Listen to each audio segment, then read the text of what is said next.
Coringa Delírio a 2 é um filme ridículo, desnecessário e principalmente desrespeitoso. Quer saber o motivo? Então já deixa o like nesse vídeo e vem comigo que eu te conto por que você não deve assistir Coringa 2.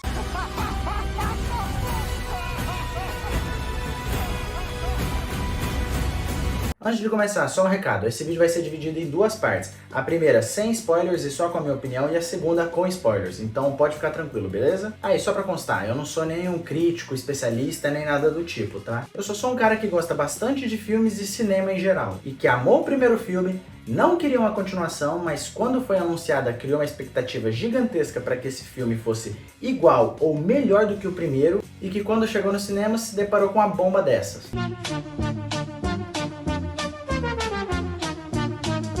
Enfim, vamos pro vídeo. Hora do show. Me diz uma coisa, quando você vai jogar GTA, você entra no jogo para respeitar os outros jogadores, para respeitar a sinalização de trânsito, ou então dá uma liçãozinha de moral em alguém?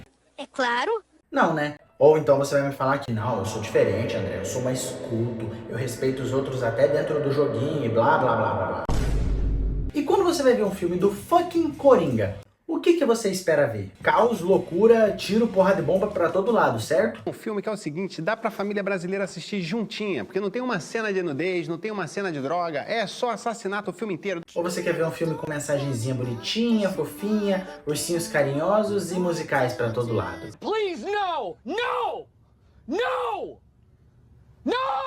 Não, cara, a gente espera um Coringa insano, imprevisível, um maluco perigoso. Essa é a essência do personagem, é por isso que o pessoal gosta tanto dele. E é por isso que o primeiro filme deu tão certo. Eu tenho que lembrar vocês que eles tinham um orçamento de 2 pastéis e um dolinho quente e conseguiram fazer mais de $1 bilhão nas bilheterias. E não esse Coringa frouxo, gado, que fica cantando pra tudo quanto é lado, que se a mulher fala pra ele dar a patinha, ele dá a patinha, se ela fala pra ele pular da ponte, ele pula da ponte. De verdade, quer passar uma mensagenzinha bonitinha, reflexiva, pra ficar fazendo a gente pensar?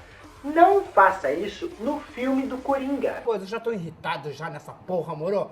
Porra, eu já tô nervoso pra caralho, moro?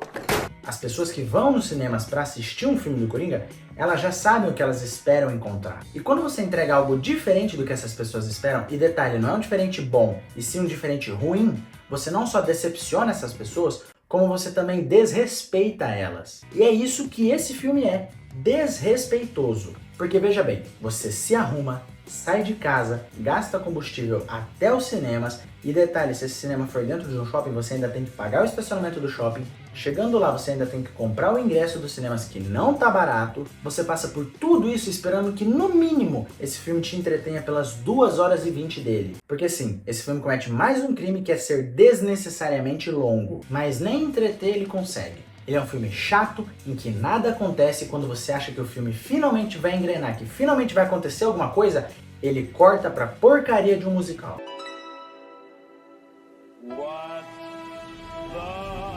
Não me entenda errado, tá? Existem filmes de musicais que são realmente bons. Não vou mentir, não é o gênero que mais me atrai nos cinemas, mas eu admito que tem filmes que sim, são realmente bons. Romantic, fantastic lover. She call me Mr. Bombastic. Fantastic. E melhor ainda, eles fazem sentido de ser um musical, mas não é o caso de Coringa. Eu queria saber quem foi o imbecil que parou e pensou: nossa, o primeiro filme ele foi tão aclamado tanto pela crítica quanto pelo público, né? E se dessa vez a gente sentasse na caneta e rebolasse em cima do papel pra ver o que acontece? Cara, só pode ter sido isso, não tem outra explicação pra terem feito um filme tão ruim como esse. É muito decepcionante de ver o que fizeram com esse personagem. Veja como massacraram meu garoto. Conseguiram desperdiçar talento, potencial e principalmente o nosso tempo.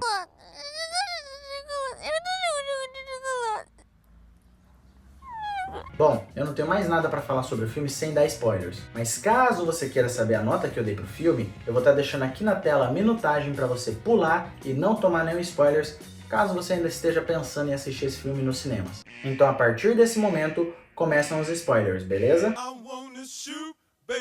Antes da gente começar, eu tenho que apresentá-los aos nossos personagens. E esses são Arthur Fleck / Coringa como protagonista da trama, Harley Quinzel como futura Arlequina e principal influência para o Arthur voltar a ser o Coringa, e etc, e etc. Não tem tanta importância assim. Aqui a gente vai acompanhar o julgamento do Arthur pelos crimes que ele cometeu no filme anterior. Eu tenho que admitir que esse início aqui ele é bem legal porque o jeito que ele apresenta pra gente o Asilo Arkham, a rotina dos prisioneiros e até mesmo como o próprio Arthur se encontra, ele é bem interessante. E também é uma das poucas partes boas desse filme. Porém, isso não dura muito tempo, porque logo o Arthur se encontra com a Harley, interpretada aqui pela cantora Lady Gaga, e ela acaba falando pra ele que ela admira o Coringa, porque ele é incrível por conta de tudo que ele desencadeou através dos atos dele do primeiro filme e tudo mais. Ele então, como um bom cabação que é, percebe que ela é tão doida quanto ele e acaba rapidamente se apaixonando por ela. É isso aí, Arthur, fé nas malucas. O pessoal da prisão então vai assistir um filme, a Harley acaba incendiando o local, né, o cinema deles ali que eles estão assistindo esse filme, pra poder provar que ela é tão pescotapa quanto ele. Porque eu sou pescotapa. Muito pescotapa. E aí eles aproveitam pra sair correndo de lá. Pra quê? Pra eles fugirem? Não. Pra eles poderem cantar e depois serem presos de novo. E já vou avisando, tá? O filme tá lotado desse tipo de cena. Eles dão início a alguma coisa, você pensa que aquilo vai escalonar e chegar num clímax, mas do nada, simplesmente porque sim, eles cortam pra um musical. E isso é muito revoltante, cara, de verdade. E detalhe, tá? A maioria das músicas cantadas nesse filme são muito chatas, e boa parte delas não tem nem sentido com o que está sendo mostrado em tela pra gente. Ah, e uma observação aqui sobre essa Harley do filme. Originalmente, a gente sabe que quem é o manipulador da relação é o Coringa, porém aqui eles quiseram fazer algo diferente, fazendo com que a Harley fosse essa personagem manipuladora do palhaço através da xereca. Mentiras, rapaziada, através das mentiras que ela conta pro Arthur pra fazer ele ter vontade de voltar a ser o Coringa. Aí ela vem com aquele papinho de que ela era pobre, morou no mesmo bairro que o Arthur, o pai dela morreu, ela acabou botando fogo na casa e por isso que prenderam ela ali no Asilo Arkham. Porém, mais pra frente a gente vai descobrir através da advogada do Arthur que ela é rica, o pai dela tá vivo ainda, ela não botou fogo em casa nenhuma e que ela é muito inteligente, tanto que ela tem, se não me engano, um PhD, ou pelo menos ela já é formada em psicologia. Então assim, ela sabe o que faz. Depois deles meterem, sim, esse filme tem uma cena de 10 segundos, não ironicamente, do Coringa fritando bife com a Harley. Ela fala pra ele que ela vai sair do asilo, porém pra ele não se preocupar porque ela vai continuar acompanhando o julgamento dele, só que dessa vez nos tribunais, pra ficar mais perto dele. Então a gente começa a ver o julgamento dele começando. E aqui, basicamente, a defesa da advogada é falar que o Arthur sofre de um transtorno de personalidades, ou seja, quem cometeu os crimes do filme anterior não foi o Arthur Fleck, mas sim a outra personalidade dele, o Coringa. Já a promotoria, que aqui é representada pelo Harvey Dent, o mesmo que em teoria para se tornar o Duas Caras lá no futuro, e que aqui nesse filme, pra mim, é o único ator que fica um pouquinho abaixo dos outros, ele deixa a desejar um pouquinho, quer pedir a pena de morte pro Arthur para que ele possa pagar pelos crimes que ele cometeu lá no primeiro filme. Ah, e eu acabei esquecendo de falar pra vocês, porque essa cena é tão...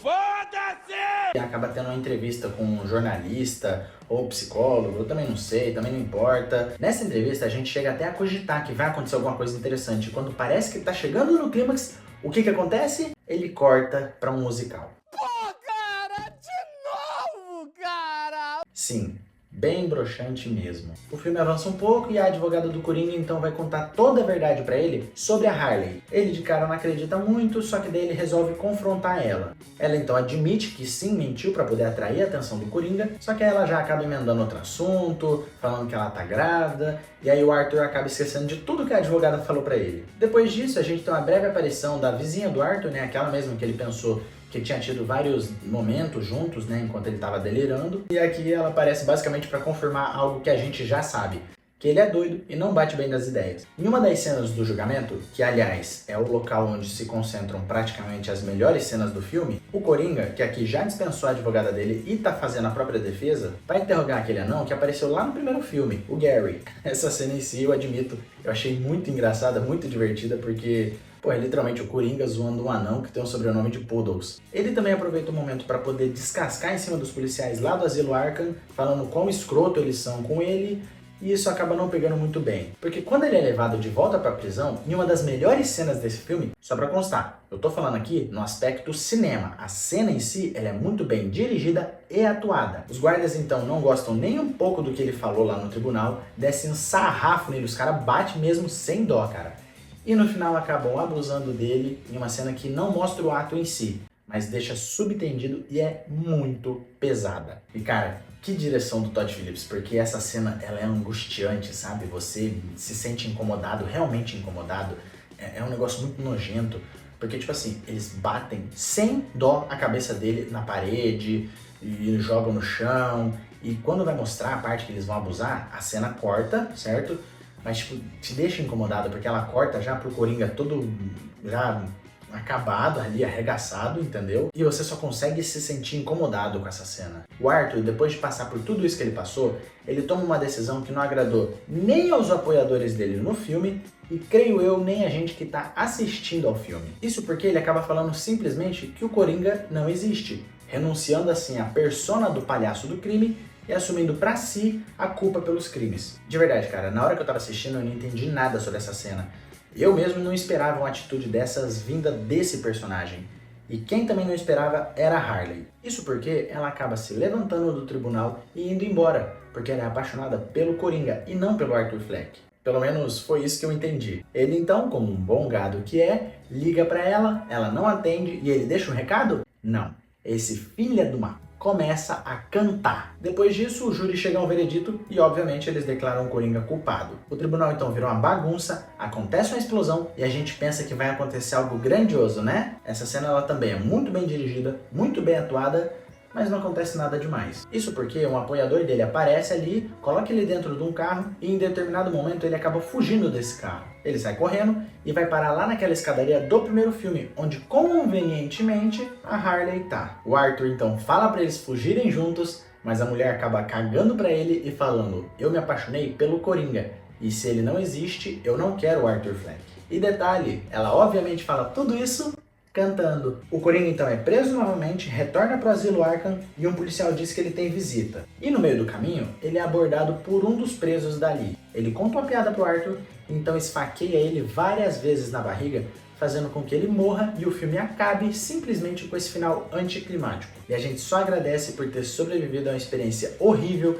de assistir 2 horas e 20 de um filme que não precisava existir, não teve consideração nenhuma pelos fãs da obra original e ainda por cima é lotado de musicais inúteis que não agregam nada ao filme. Eu fui assistir esse filme com os meus amigos e eu juro pra vocês, um deles simplesmente acabou dormindo no meio do filme de tão interessante que tava. Fora que praticamente todo mundo que tava na sessão saiu reclamando do filme. Coringa Delírio A2 custou impressionantes 200 milhões de dólares para ser feito. E eu não sei como, porque esse filme não tem o uso de tantos efeitos especiais e também só se passa em 2 locações, a prisão e o tribunal. Usaram o palhaço para lavar dinheiro. Não precisava ter sido feito, e, na minha opinião, desrespeita tanto os fãs quanto a obra original. E por isso, pra mim, Coringa Delírio A2 é um... Antes disso, já deixa o like aqui embaixo e se inscreve no canal, não custa nada pra você e me ajuda bastante. Já aproveita e comenta aqui embaixo, já assistiu Coringa 2? O que você achou do filme? E se você ainda não viu, ficou com vontade de assistir? Já aproveita também e me segue no Insta, lá eu posto um conteúdo diferente do daqui e você ainda consegue acompanhar o meu dia a dia pelos stories. E pra mim, Coringa Delírio A2 é um podre, nota 3. Então é isso, rapaziada, meu nome é André Reis e essa foi a minha opinião sobre Coringa Delírio A2. Falou!